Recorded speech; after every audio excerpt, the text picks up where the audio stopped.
अरे स्कूल छोड़कर कहाँ जा रहे हो? आप ही ने तो कहा था फादर्स डे पे अपने पापा के लिए कुछ करना चाहिए। अच्छा, तुम्हारे पापा को ये अच्छा लगेगा कि स्कूल बंक करो? नहीं नहीं मैम, उन्हें तो बहुत अच्छा लगता है जब मैं उनके साथ बहुत सारा वक्त गुजारता हूँ। Bye ma'am.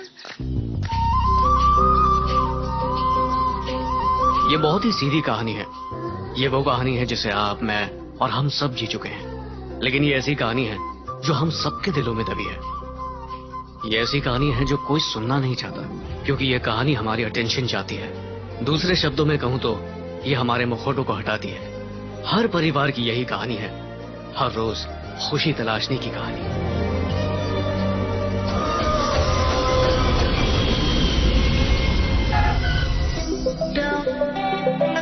हाँ,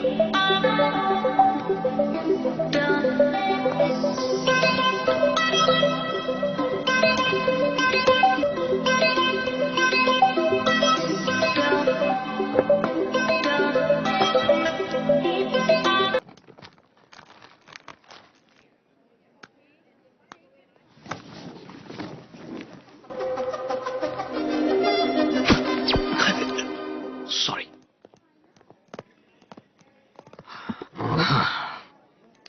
बरखुरदा ही पोज लैंग्वेज। फ्लाइट में हर गए हुए थे। मैं इसकी वजह मैं आराम से सो सकूं, पर मैंने सोचा कहीं तुम चिल्लाकर मुझे शर्मिंदा न कर दो। ठीक है, अब बताओ परेशान क्यों दिख रहे हो? तो क्या कर लोगे तुम? कुछ नहीं कर सकते। क्यों नहीं कर सकता? क्योंकि तुम बाप एक ही दौड़ में है। बाप दौड़ में है। हेलो। बेटे, या क्यों तुम दुनिया भर के सभी बापों से नाराज हो, लेकिन एक बात से दिमाग की घंटी बजी है। वो ये कि ये डिप्रेशन के चेहरे पे जो 12 बजे है ना, उसके पीछे भी वही है। मुझे समझ में आ गया कि तुम्हारी अपने बाप से बनती नहीं है। बहुत प्यार करते हैं। ए, पापा को कितना प्यार करता है? इतना। That's my boy. सुनो जी, लोग तो ये पापा के बारे में क्यों पूछ रहे हो? ये ऑप्शन तो मैं इसे दूर प्यार करूंगा। क्यों बेटे, ठीक है ना? इस तरह मेरी माँ को भी अलग कर दिया। छोटे थे तब उन्होंने ऐसा किया, पर अब वो तुम्हारे दोस्तों को अलग नहीं कर सकते। What's up, guys? कुछ नहीं अंकल, बस एक हफ्ते की ट्रिप बनाई है, बस साई का इंतजार है। तो क्या मेरा बेटा मुझसे एक हफ्ता अलग रहेगा था, और आज तुम्हारे साथ ट्रिप पे जाने के लिए कैसे तैयार हो गया? बुराई? हाँ, कह रहा था तू तो बड़ा बेवकूफ है, तू इडियट है, और बहुत कुछ कह रहा था। बहुत खराब। डिसअपियर। सब कहाँ गायब हो गए? एक हफ्ते के लिए ट्रिप पर चले गए हैं। माना उन्होंने तुम्हारे दोस्तों को अलग किया, पर तुम्हारी प्रोफेशनल लाइफ के कलीग्स तो साथ होंगे ना? कंपनी भी तो हमारी है। खुश क्यों नहीं, दुखी क्यों हो? इस दुख के पीछे मेरे पापा नहीं, उनके पापा हैं, दादाजी। मेरे पापा ने पापा बन के खूब प्यार किया। गलतियों को सुधारने के लिए राजमुंद्री जा रहा हूँ। ओह, अच्छा, तुम्हारे दादा ने ऐसा क्या किया जो तुम इतना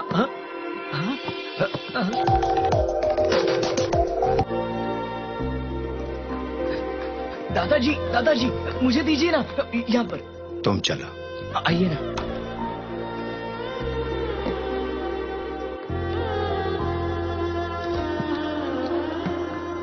रघु रामैया जी, आप इतनी तकलीफ क्यों उठा रहे हैं?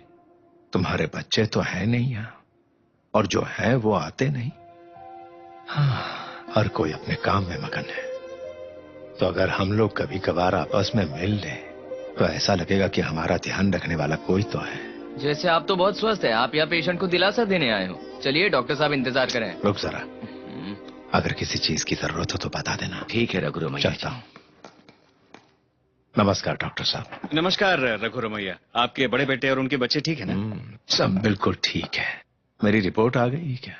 పరిస్థితి అంటే అవును, మీ రెండో అబ్బాయి ఆస్ట్రేలియాలో ఉన్నాడు కదా, చూసి చాలా కాలం అయింది. నేను కూడా. ఇంతకీ నా రిపోర్ట్స్ వచ్చాయా?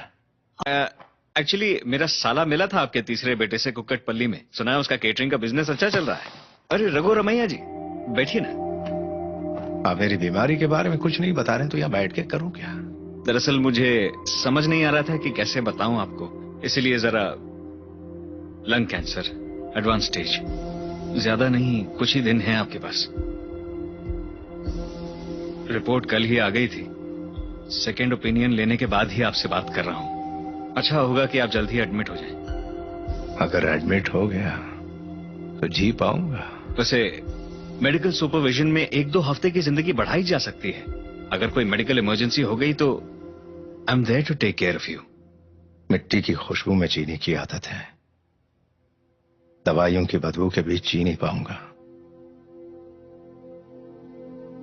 नमस्ते।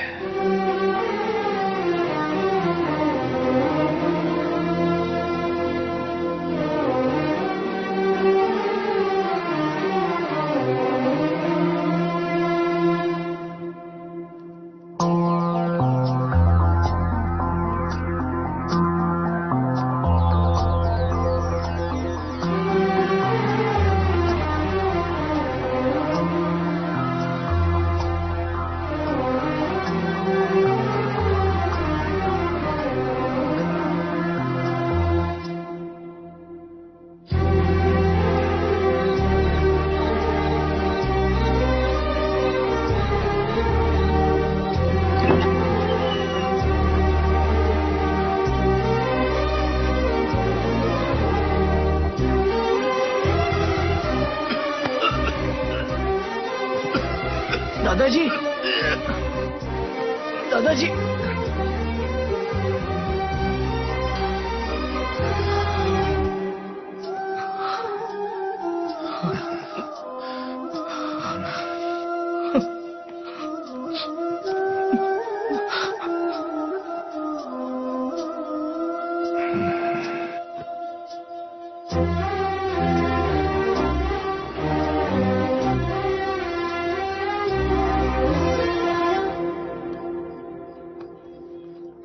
आप अपने बच्चों को फोन कीजिए ना।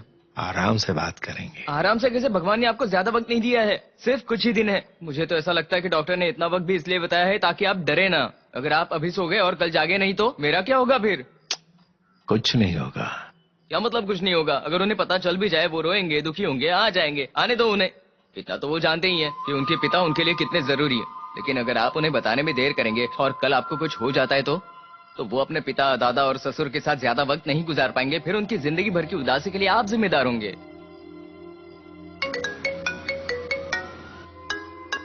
पापा, रिपोर्ट आ गई क्या? कुछ ही दिन बचे हैं। अरे कितना घी डाल रही हो? एक तो मेरा पेट बढ़ते जा रहा है, तुम्हें दिखाई नहीं देता क्या? पापा, आप कह रहे थे कि कुछ ही दिन बचे हैं। डॉक्टर ने दवाई लेने को नहीं बोला है क्या? अब दवाई लेने का कोई फायदा नहीं है। मुझे लगता है अब मैं कुछ ही दिन जीने वाला हूँ। अच्छा, अब ठीक है, फोन रखो। मैं एक बार डॉक्टर से बात कर लेता हूँ। सही कह रहे हैं, उन्होंने बिल्कुल ठीक कहा। Maximum 5 weeks. तुम्हें पक्का यकीन है कि सिर्फ 5 weeks? 100% sir. Suppose 6th week में भी अगर वो जिंदा रह गए तो? मगर आप इस तरह से क्यों पूछ रहे हो? अरे सर, थोड़ा डाउट तो मन में होता ही है ना। हाँ, हमारी माँ के बारे में भी ऐसे ही हुआ था। सीरियस सीरियस करके बोला, हम सब काम धाम छोड़ के वहाँ चले गए। जैसे हम वहाँ पहुँचे, हमारी माँ खड़ी हो गई। 2-4 दिन वहाँ रहे और वापस आ गए। ऐसा तो हमारे साथ कई बार हुआ है। और जब वो सीरियसली सीरियस थी तो हम सब ने ध्यान ही नहीं दिया, वो चल बसी। एक ट्रिप पर जहाँ 4 लाख रुपए खर्चा होता है, 20 लाख रुपए खर्चा हो गया सर। यहाँ से वहाँ जाना फिर वापस आना बहुत पापड़ बेलने पड़ते हैं सर। हाँ, परमिशन लेनी पड़ती है, प्रोसेस की डेडलाइन होती है, ऊपर से वीजा स्टैम्प करवाना पड़ता है। और ये ट्रम्प पता नहीं एक बार गए तो वापस आने देगा कि नहीं। मैं तो आपको परेशानी बता रहा हूँ सर, ये लोग नहीं समझेंगे। और पेरेंट्स को मिलने नहीं आता तो ये लोग हमें दुश्मन समझते हैं। सर, मुझे बताते हुए शर्म आती है सर। हम लोग तो मछली की तरह तड़पते रहते हैं कि वीकेंड कब आ जाए और हमें छुट्टी कब मिले। एक लॉन्ग वीकेंड मिल जाए तो हमें त्योहार जैसा लगता है। Hello doctor, doctor are you there? Hello. अरे इसे क्या हो गया? सच बात बता दी तो बुरा मान गया। सर, ये आप कैसे बात कर रहे हो? मैं एक डॉक्टर हूँ। हाँ, वो तो ठीक है, लेकिन हमें 3 महीना पहले फ्लाइट की बुकिंग करनी पड़ती है डिस्काउंट लेने के लिए, वरना ज्यादा पैसा देना पड़ता है, पता है? सीरियसली समझ लो आप डॉक्टर साहब। आप मेरी बात सुनिए। मैं समझ गया, आप बहुत प्रैक्टिकल आदमी हैं। क्लैरिटी के बिना आप कोई भी काम नहीं करते, ये मैं क्लियरली समझ गया। तो डॉक्टर साहब सीरियसली बताओ कि मेरे पापा की सीरियस कंडीशन पे मैं कितना सीरियस हो जाऊं? देखिए, आपके फादर की कंडीशन सीरियस है, मगर मुझे भी थोड़ा सीरियसली ले लीजिए ना प्लीज। मैं आपसे कह रहा हूँ ना, 5 वीक्स यानी कि 5 वीक्स, उसके बाद मैं और वो दोनों आपकी जिंदगी से बाहर हो जाएंगे। Okay sir, bye. क्यों बेटा, क्या कहा डॉक्टर ने? कहना क्या था? वही कहा जो आपने बताया था। वैसे कोई बात नहीं है, आपने जिंदगी के 75 साल निकाल लिए हैं, बस ये 5 वीक्स और निकाल ही लो। मैं बाकी भाई बहनों से बात कर लेता हूँ और बताता हूँ कि हम लोग वहाँ कब तक पहुँच पाएंगे। और मेरे प्रोजेक्ट की जिम्मेदारी इतनी सर पर है कि मेरा सर भी आपकी तरह होने वाला है पापा। खैर मुझे तो आना ही पड़ेगा, पर ये महेश कहाँ है? उसे यहाँ वहाँ कहीं मत भेजना, बोलो उधर ही रहना आपके पास। भैया। अरे क्या भैया, पापा का अच्छी तरह से ख्याल रखना और तू इधर उधर मत भटकना, वही उनके साथ रहना, समझा क्या? तुझे सैलरी इसी बात की मिलती है कि तू उनके साथ रहे, हैं? समझा कि नहीं? हाँ ठीक है भैया। खाली मुंडी मत हिलाना। ठीक है, नहीं हिलाऊंगा। पापा टाइम क्या हो गया? 9 बज गए क्या उधर? हाँ बज गए, सो जाओ। चद्दर ओढ़ लेना, स्वीट ड्रीम्स।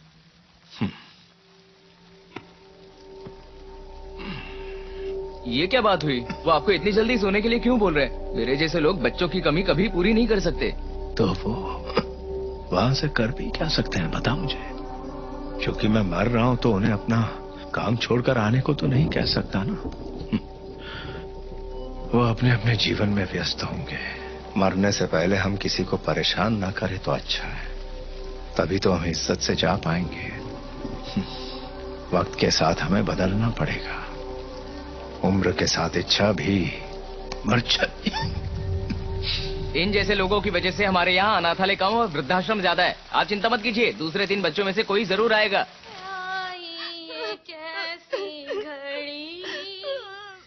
अरे क्या कर रही हो? तो तुम रोना बंद कर दो, नहीं तो टीवी का रोना बंद कर दो। ए वेंकट। जी भाई साहब। टीवी की वजह से सावित्री ज्यादा इंस्पायर हो रही रोने के लिए। हाँ आप बताओ कब निकलना है? भैया काम का बोझ है, बहुत प्रेशर है।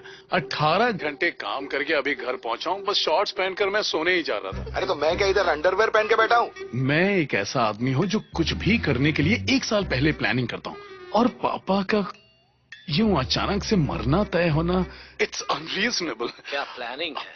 5 वीक्स अब मैं कैसे निकालूंगा भैया? I don't know. अरे मौत क्या पहले व्हाट्सएप करके आती है क्या? कितना बेवकूफ है ये। भाई साहब, क्या आपको लगता है हम यहाँ हैं और वहाँ तुरंत पहुँच जाएंगे? तो नहीं, यहाँ केटरिंग बिजी है। देखो, हाँ इधर देखो, एकदम बिजी। इनका कहना है कि जब आप लोग आ जाए तो हम भी वहाँ पहुँचे। अरे बोलिए ना। तुमने बोल दिया, मैंने बोल दिया। भैया ये ठीक बोल रहे हैं। हाँ ठीक है ठीक है, अब बात ध्यान से सुनना।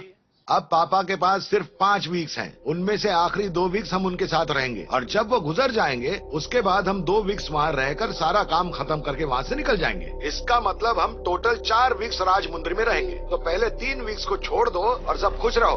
और हाँ, उन्हें बीच बीच में फोन करके बातें करते रहना, जब तक जिंदा है खुश रहेंगे वो। चलो ठीक है भैया। बाय। ठीक है, बंद करता हूँ। बाय माँ। अरे ब्रेकफास्ट तो कर ले। अरे बाप रे, देख लिया, अब तो जरूर पीछा करेंगे। कहाँ जा रहे हो बेटा? जहाँ मन करेगा जाऊंगा, लेकिन आपको मेरे साथ आने की परमिशन नहीं है। मुझे 1 महीने तक डिस्टर्ब मत करना, जा रहा हूँ मैं। 1 मिनट बेटा। 1 मिनट नहीं, सिर्फ 10 सेकंड का वक्त है आपके पास। दादाजी मरने वाले हैं। क्या? ठीक है तू जा, आने के बाद बात करते। क्या हुआ उन्हें? उन्हें लंग कैंसर हुआ है। डॉक्टर ने कहा है कि वो 5 वीक से ज्यादा नहीं बचेंगे। हम सब ने सोचा है कि उनके बचे हुए 5 वीक्स में से आखिरी 2 वीक्स हम उनके साथ रहेंगे। तुम्हारे चाचा लोग भी आ रहे, तुम भी अपना काम उसी हिसाब से तय कर लो, ठीक है? जाओ अब, जाओ।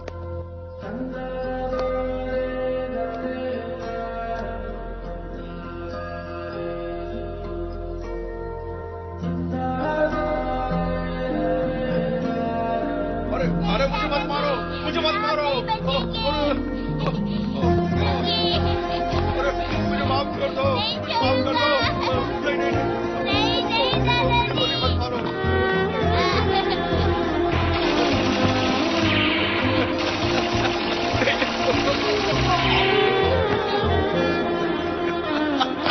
दादाजी आप मरते हुए हंस क्यों रहे हो? बेटा, मैं चाहता हूँ कि जब मैं मरूं तो मैं हंसते हुए मरूं। जब मेरी जिंदगी का आखिरी दिन हो और तू मेरे साथ में रहना, तो मैं मुस्कुराते हुए चला जाऊंगा।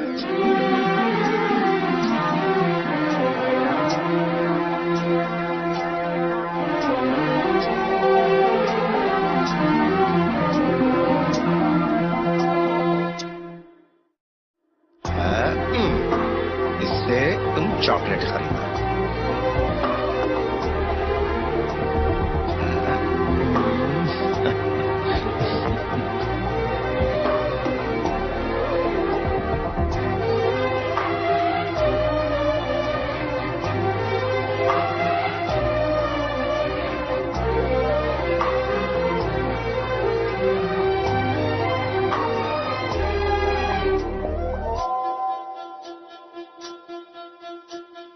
अरे इतनी सारी चॉकलेट, ये लो, इसमें भर दो।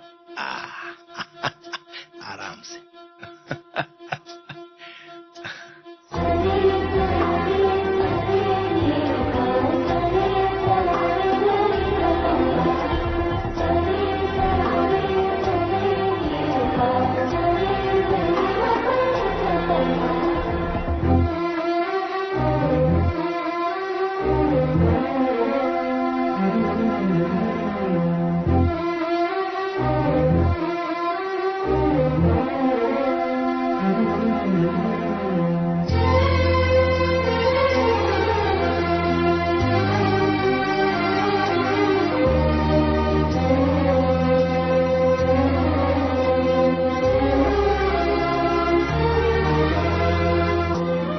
मैं तेरे छाते में आ जाता।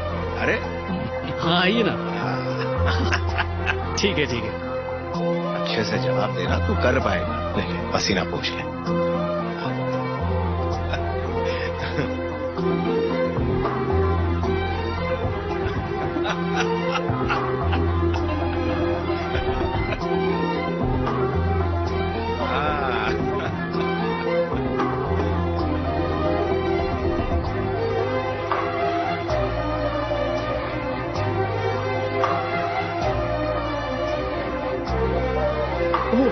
What are you doing, man? Sorry. A coffee, please. Sorry.